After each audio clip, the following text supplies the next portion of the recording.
Assalamu alaikum. Welcome back to the class. Today our topic is mechanism of water absorption through the root hairs. Our previous two lectures were also based upon the absorption of water through the roots. So here in the diagram you can see the clear view of the root hairs. You can see that if we cut a section of the root here, then roots, then you can see that here are the roots, and then the hair like structures are the root hair, and there are the soil particles and the air spaces. So water from the soil particles are moved into the root hairs, and then they are transferred to the stem through the xylem.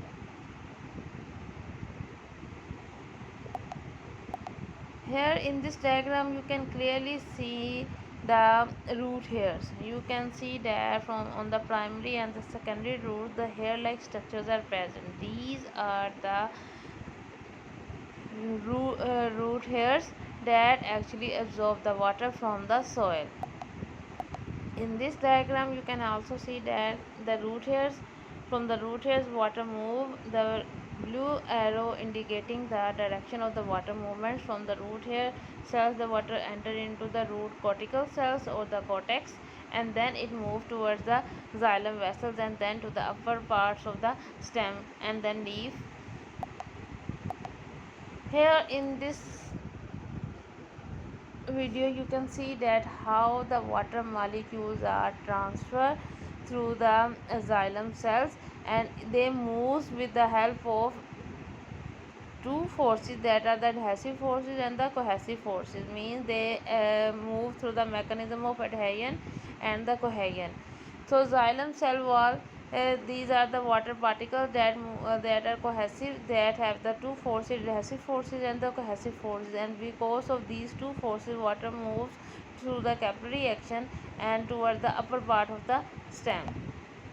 This is another mechanism by which the water molecules are moved from root hair to the upper part of the xylem and then to the stem, and from stem towards the leaf.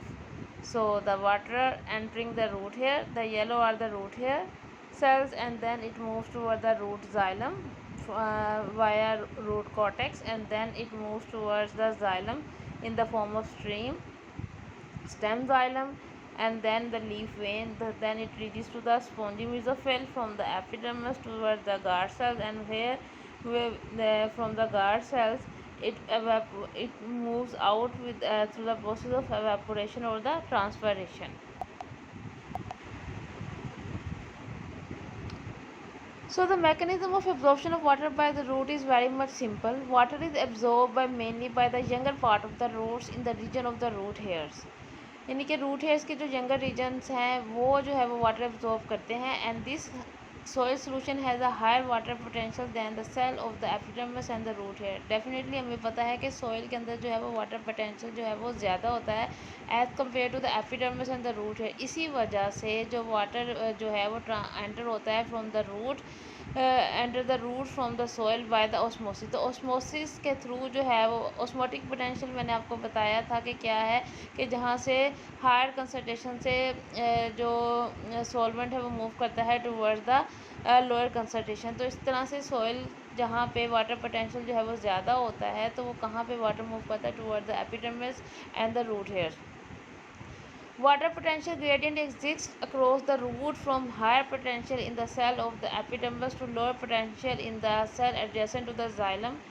तो इस तरह से एक water potential create हो जाता है, water potential gradient create होता है जो कि हाई होता है in the epidermis cell, then it lower in the xylem cell. तो इस तरह से वाटर मूवमेंट जो है वो सेल टू सेल जो है वो ट्रांसफ़र होती है. तो this gradient is maintain by दो फैक्टर्स के थ्रू होती है. Number one, water moving up the xylem causing tension in the xylem. तो क्या होता है जब पानी जो है वो मूव करता है थ्रू द xylem तो it cause the tension in the xylem tissue and thus lowering the water potential of it sap. तो क्या होता है जो सेल सैप है वहाँ पे पानी का जो पोटेंशियल है वो क्या हो जाता है, कम हो जाता है. And the second factor is lower solute potential of the xylem sap than the dilute soil solution. तो क्या होता है कि जो जब उसके अंदर वाटर पोटेंशियल सैप का कम होता है तो उसके अंदर फिर क्या होता है, वो सोल्यूशन जो होता है डिल्यूट होता है by entering the water inside the xylem SAP.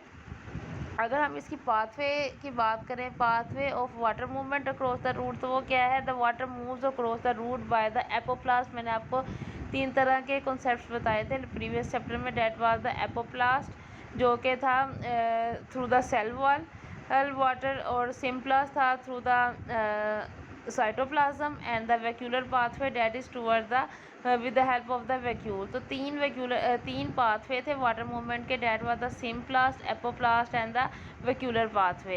Apoplast था इसको डेड सेल्स में पानी का ट्रांसफ़र, और सिम्प्लास्ट लिविंग सेल्स यानी कि प्रोटोप्लास्ट के थ्रू, जिसको हम साइटोप्लाज्म यानी कि साइटोप्लाज्मिक मूवमेंट के through, and the vacuolar pathway. The water moves in the xylem of the roots, it is replaced by the water. तो क्या होता है, जब पानी जो है वो मूव करता है रूट्स में, तो ये रिप्लेस हो जाता है by the water present in the pericycle. When water leaves the pericycle cell, its water potential decreases and water enter into the endodermis cell. तो यानी कि सबसे पहले पानी जो है वो जाइलम से ट्रांसफ़र होता हुआ कहाँ पे जाएगा, पेरिसाइकिल में। पेरिसाइकिल से वो जाएगा वहाँ पे, फिर वाटर पोटेंशियल जो है वो कम हो जाएगा और वो एंटर हो जाएगा कहाँ पे, जाइलम के अंदर, एंडोडर्मल सेल्स के अंदर। ठीक है, similarly the water potential of the endodermal cell then decreases and water enter into the cortical cells and so on across the epidermal layer. तो किस तरह से जाता है, from xylem to the pericycle, pericycle to the endodermal cell, endodermal cell towards the cortical cells, cortical cell से वो जाता है एपिडर्मल लेयर्स में।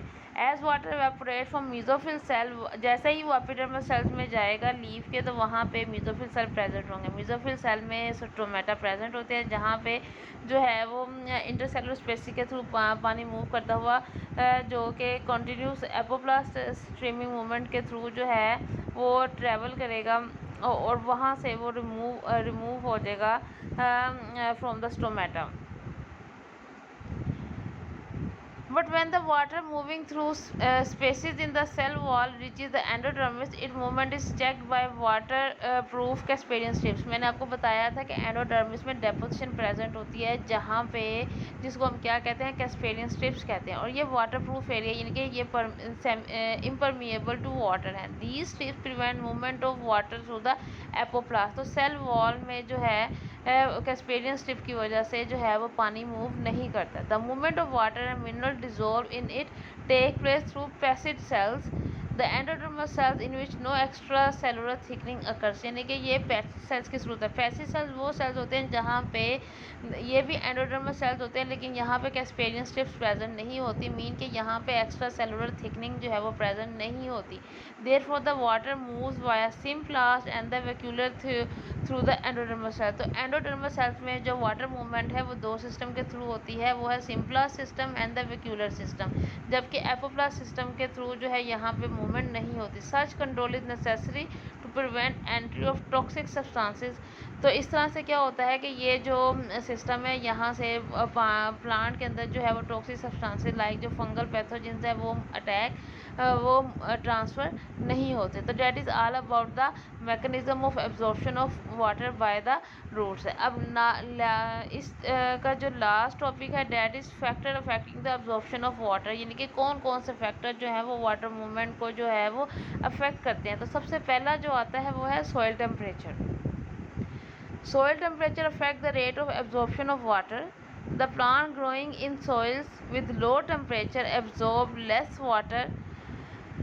तो जो प्लांट ग्रो करते हैं सॉइल में, उनका जो टेम्परेचर होता है वो लो होता है, और वो उनको वाटर जो है वो लेस जो है वो कम एब्जॉर्ब करते हैं। At lower temperature the root growth is inhibited. क्या होता है कि जब टेम्परेचर कम होता है तो जो रूट की ग्रोथ है वो भी क्या होती है, कम हो जाती है या स्लो डाउन हो जाती है, जिसकी वजह से मेटाबॉलिक एक्टिविटी जो है वो रूट सेल में क्या हो जाएगी, कम हो जाएगी।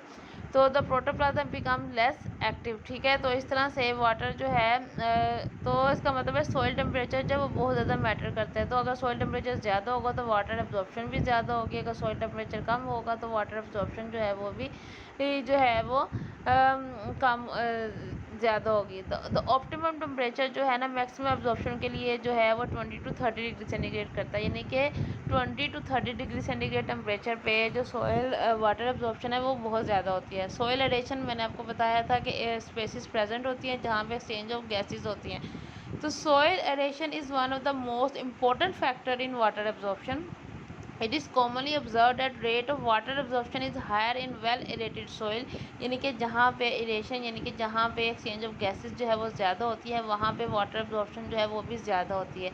और वो सोइल जो कि पुअरली एरेटेड होती है वहाँ पे सच एज फ्लडेड सोइल है, the leaves of the plant fall down, वहाँ पे पत्ते गिर जाते हैं because air spaces among soil particle occupied by the water. क्योंकि जहाँ पे फ्लडेड सोइल होगी या जब हम पानी बहुत ज़्यादा दे देते हैं प्लांट्स को तो क्या होता है कि उसके अंदर जो एयर स्पेसिस है they become occupied by the water and the roots fast to respire and die. तो क्या होता है रूट्स जो होती हैं दे फॉल मीन कि they fail to respire and die. तो the deficiency of oxygen result in the retardation of root growth and metabolic activity. अब रूट रेस्पिरेशन का मतलब है उनको ऑक्सीजन जो है वो सप्लाई नहीं होती जिसकी वजह से उनकी डेथ हो जाती है और वो जो उनकी जो ग्रोथ है वो क्या हो जाती है वो रिटार्डेड हो जाती है, मतलब कम हो जाती है। उनकी मेटाबॉलिक एक्टिविटी जो है वो भी क्या हो जाती है रिड्यूस हो जाती है। इसका मतलब है कि soil aeration is one of the most important factor for the absorption of water from the root. Accumulation of carbon dioxide causes an increase in the viscosity of protoplasm, making it less permeable to water. तो अगर क्या होता है जब oxygen ज़्यादा होगी तो क्या होगा कि जो प्रोटोप्लाज्म है उसकी विस्कोसिटी इंक्रीज़ हो जाएगी। ज़ाहिर है जब विस्कोसिटी इंक्रीज़ होगी तो पानी जो है वो लेस मूव करेगा थ्रू द प्रोटोप्लाज्म, यानी कि प्रोटोप्लाज्म की जो परमेबिलिटी है वो अफेक्टेड होगी। Therefore the rate of water absorption is retarded. तो सोइल एरेशन जो है हमें पता चला कि इम्पॉर्टेंट फैक्टर है। नेक्स्ट हुआ the solute potential of the soil solution, यानी कि सल्यूट कंसंट्रेशन जो सल्यूट ग्रेडियंट जो क्रिएट होता है सॉइल सोल्यूशन में वो क्या है। द सल्यूट पोटेंशियल और द ऑस्मोटिक पोटेंशियल, यानी कि सल्यूट पोटेंशियल को हम क्या कहते हैं ऑस्मोटिक पोटेंशियल कहते हैं and it is the driving force that creates water potential gradient responsible for the absorption of water by the roots, यानी कि ऑस्मोटिक पोटेंशियल के थ्रू ही जो है वो वाटर मूव करता है from soil to the roots. Therefore it if the water potential solution is more negative than that of the cell sap of the root will of the cell, water will move out of the plant cell instead of being absorbed। तो इस तरह से अगर negative potential होगा तो water जो है वो बाहर मूव करेगा। This is why most of the plant fail to grow in soil having high salt content. तो जहाँ पे वाटर कंटेंट जो है साल्ट कंटेंट ज़्यादा होगा वहाँ पे प्लांट्स की जो ग्रोथ है वो भी क्या होगी कम होगी। जैसे कि हेलोफाइट्स हैं plant growing in the saltish areas have a tolerance for high salt concentration in the soil solution.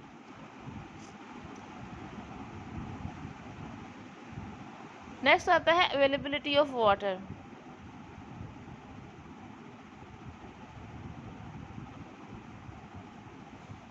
Availability water है कि the water is not readily available to the plants at level above field capacity and level below the permanent building percentage. मैंने आपको बताया था कि field capacity होती है कि जो सॉइल की एबिलिटी होती है तो होल्ड द वाटर कंटेंट, उसको हम उसकी फील्ड कैपेसिटी कहते हैं, ठीक है। और परमानेंट बिल्डिंग परसेंटेज मैंने आपको बताई थी कि एक ऐसा पॉइंट जहाँ पे रूट हेयर्स जो होते हैं they are unable to withdraw water from the soil and a point reach that is known as the permanent building percentage.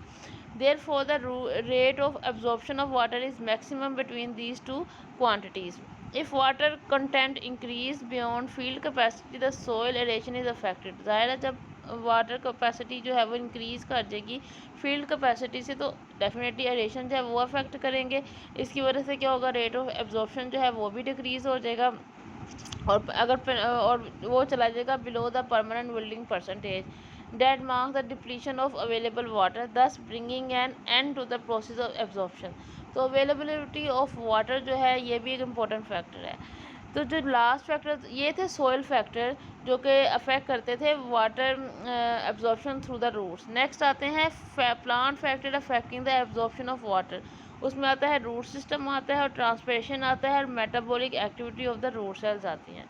Root system क्या है? The presence of large root system with adequate number of root hair help the plant in absorbing water and mineral dissolve in it from the soil efficiently. क्या होता है, जितना root system well developed होगा, इनके primary roots हैं, secondary roots हैं, tertiary roots हैं और उनके ऊपर रूट हेयर्स हैं, जितने ज़्यादा रूट हेयर प्रेजेंट होंगे उतना ज़्यादा सिस्टम जो है वो स्ट्रॉन्गली जो है वो वाटर कंडक्शन कर सकेगा from the soil by the help of roots.